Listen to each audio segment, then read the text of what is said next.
बड़ा प्लेट लो ना।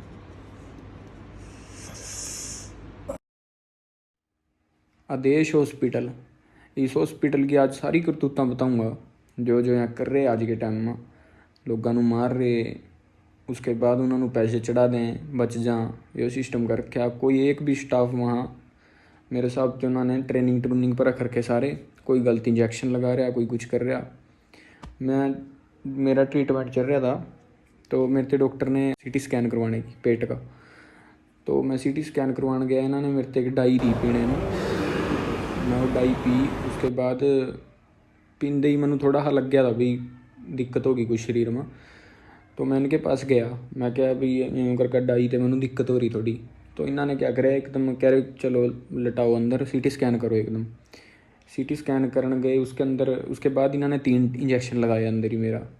3 इंजेक्शन लगाते ही सीटी स्कैन हो गया। उसके बाद साथ के साथ ही मेरा दिक्कत होनी स्टार्ट हो गई थी, बॉडी नीली पड़ गई थी एकदम सारा सिस्टम।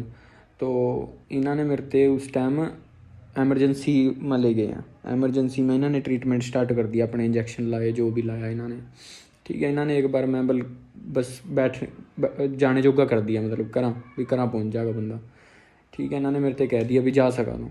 इन्होंने कोई फाइल नहीं बनाई, कोई इन्होंने मेरे पास साइन नहीं लिए कहीं भी, हाँ तो एडमिट कराया, इन्होंने सारे प्रूफ लास्ट में ख़त्म कर दिए थे। तो उसके बाद मैं घर आ गया, घर आकर मैं खाना खुना खाया। उसके बाद मैं गया, मैंने दोबारा दिक्कत हुई, मैं शीशे में देखा नीला पड़ गया था सारा शरीर। तो फिर मैं गया डॉक्टर, यहाँ जानकार है उस डॉक्टर पर गया, तो उन्हें डॉक्टर ने ऑक्सीजन चेक करी, ऑक्सीजन बिल्कुल 80-80 पर पहुँच गई थी। सारा कुछ लीवर पर इन्फेक्शन हो गई थी सारा, मतलब किडनी कुडनी के भी फंक्शन घट गए थे। तो उन्होंने मेरे से एडमिट कर लिया गेल की गेल वहीं। तो ट्रीटमेंट चलिया, रात को बड़ी दिक्कत रही, सारी रात ऑक्सीजन लगी रही। उसके बाद सवेरी 3-4 बजे की बात है, 3-4 बजे से ना शरीर चलना बंद हो गया, टांगा भी चलनी बंद हो गई, हाथ सवेर तक हाथ पैर सब कुछ बंद हो गया था। उठ मतलब मैं सिर भी नहीं ला सकूँ था, सिर्फ बोल सकूँ था कुछ, उसके अलावा सब कुछ बंद था। उसके बाद डॉक्टर ने टेस्ट टूस्ट करवाए सारे भी एकदम क्या इतनी दिक्कत क्या होगी। तो डॉक्टर ने उसके बाद मेरे दोबारा ब्रेन की भी, ब्रेन में ना कोई दिक्कत आ गई हो जिसकी वजह से पैरालाइज सा हो गया एकदम शरीर सारा। तो डॉक्टर ने दोबारा मेरे से वहीं भेजा आदेश में ही, भाई एक बार दूसरा जो दिमाग का सीटी स्कैन हुआ ना, उसमें डाई वगैरह पीने की लोड़ नहीं पड़ती ना, इंजेक्शन लगते हैं। तो उन्होंने दोबारा मेरे से वो करवाने भेजा। मैं दोबारा गया करवाने, उसके बाद सारा उन्होंने जाकर ग्लूकोस लगा दिया, एडमिट कर लिया मेरे से। ठीक है, और एडमिशन में डेट पा दी पिछले महीने की।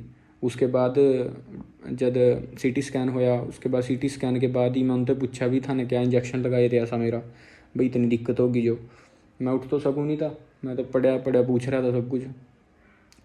तो उन्हें उन्हें कोई जवाब नहीं दिया उस चीज़ का, कह रहे वो इंजेक्शन थे जो लगते हैं बस यूँ क्या अपना टाल मार दी।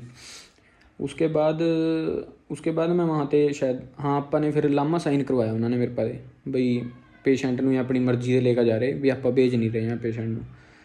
तो उन्होंने क्या करा सब कुछ ना पिछले महीने की, जब मैं सीटी स्कैन करवाया ना उससे पिछले महीने की डेट में दिखा दिया सारा सिस्टम, ताकि कल कोई अगर इंक्वायरी हुआ तो मैं ईबीओ शो करने जो कि भी मैं पहला ही बीमार था, 1 महीना पहला ही मैं दिक्कत थी, मैं यहाँ एडमिट रहन के हॉस्पिटल में 1 महीना पहला भी। तो ये चीज़ खेली इन्होंने। उसके बाद मैंने हॉस्पिटल यहाँ पे तो मना कर दिया था, जवाब दे गए थे। उसके बाद दूसरे हॉस्पिटल में ले गए, कुरुक्षेत्र। कुरुक्षेत्र ट्रीटमेंट चलिया, सेंटर लाइन डली यहाँ ने, गड़मा ने पाइप गया अंदर, सारा सिस्टम सफाई सफुई हुई अंदर की, जो जहर बन गया था उस दवाई का वो सारा काटा डॉक्टर ने। एंटीबायोटिक चले, बहुत दवाइयाँ चली, मतलब उस टाइम भी मैं एक एक पता नहीं 1.5 दिन कुछ सोधी में नहीं था बिल्कुल, मनु आता पता नहीं था क्या हो रहा क्या नहीं। फिर उसके बाद मैं 1-2 दिन बाद मैं सवेरे उठा तो मैं हाथ पैर लाए तो हाथ पैर हिलने लग गए थे अपने आप, ठीक हो गया था मतलब। फिर उसके बाद ट्रीटमेंट, इन्होंने हर चीज़ में नाम गलत कर दिया, हर चीज़ में डेट गलत कर दी, मतलब इन्होंने पूरे हाथ झाड़ दिए अपने भी। अपने पर तो यो पेशेंट है इनता, अगर पेशेंट शो भी हो जूँ मैं वहाँ, भाई हाँ मैं पेशेंट था इनका, तो पेशेंट यहाँ दिखावांगे भी तो मैंने 1 महीना पहला है वो दिखा देंगे भाई 1 महीना पहला बीमार था, बहुत ज़्यादा बीमार था, इस करके इसने यहाँ अगर सीटी स्कैन भी करवाया इसने, इनने मेरे से बताया नहीं भी वो पहला ही बीमार था। ये मैं यो चीज़ दिखाना चाह रहे, जिस दिन कट हुआ उस दिन इनकी अकल आ जाएगी टकाने। यहाँ अगे तो किसी के भूल का भी नहीं करने क्या अगर उठाया जा कदम इनके खिलाफ, क्योंकि इन्होंने कोरोना सेंटर बन गया था ये हॉस्पिटल, इन्होंने बहुत लोग मारे।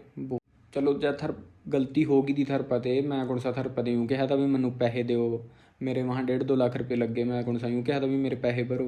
क्लेम तो मैं थर पते भी नहीं मांगता हूँ किस चीज़ का, पर मेन बात जो है भाई पर आगे तो किसी के देखो करांगे तो हैं जे बात दबक जा तो बंदा मैं खुद ओवर कॉन्फिडेंस हो जाऊँगा भी हाँ कौन मेरा नहीं कोई कुछ कर सकता, यो चीज़ हो जा। मैं उस टाइम एडमिट था, मैनू सोचती नहीं थी क्या करना क्या नहीं, घर क्या नहीं होता, चल बच जा छोकरा, इसके ऊपर क्या है।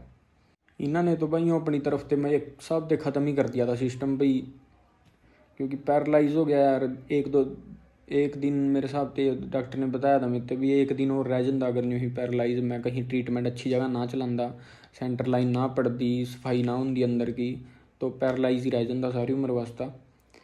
तो फिर भी कुछ ना कुछ तो करना ही पड़ता। देखो फिर खड़े होने अगे मिलता इब अगर भगवान ने थोड़ा दिया सारा, इब यूँ सोच रहे मैं सुने इनकी बड़ी पावर है, कहा हर किसी को दबा दें, यूँ कर दें वो कर दें, या पैसे में दबा दें या फिर वस्त्रों के कुछ ना कुछ पुआ दें, सिस्टम कर दें। पर चलो देखते हैं क्या बनेगा, जितना साथ होगा अपने साथ। मैं अपने वास्ते मेरे वास्ते इसमें कुछ भी नहीं है, क्योंकि जब मैं खुद कह रहा भी मैंने कोई क्लेम नहीं चाहिए इस हॉस्पिटल पर, मैनू सिर्फ इस हॉस्पिटल का एक सच्चाई बतानी लोगों के भी हाँ इस हॉस्पिटल का यो लैवल है, और जाते यहाँ 100 बार सोचे करो, और आने वाले टाइम में लोग सोचेंगे भी।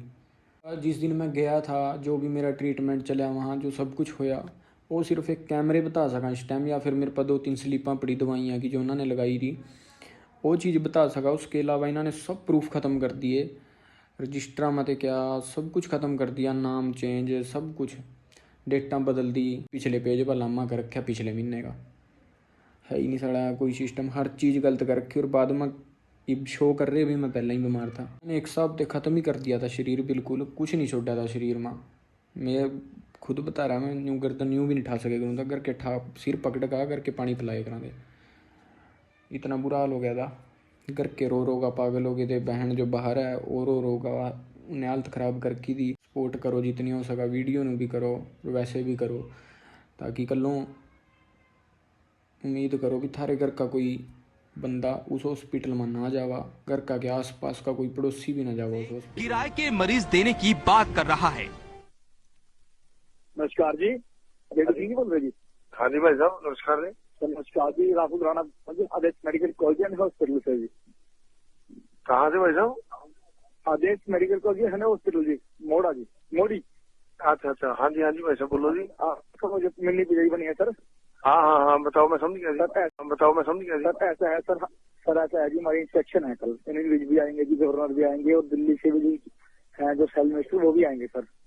अच्छा जी। तो उसके लिए ना हमें वो चाहिए था पेशेंट।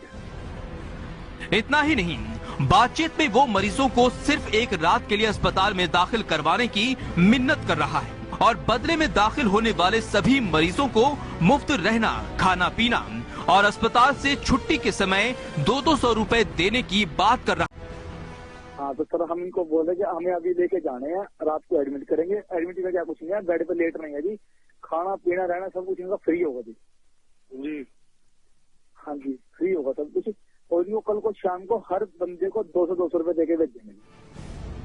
हाथ आई ऑडियो टेप को सुन खुद स्वास्थ्य मंत्री हैरान परेशान थे कि आखिर कैसे किसी कॉलेज की कोई प्रबंधन समिति इंस्पेक्शन करवाने के लिए इतने ओछे हथकंडे अपना सकती है। मामला गंभीर था।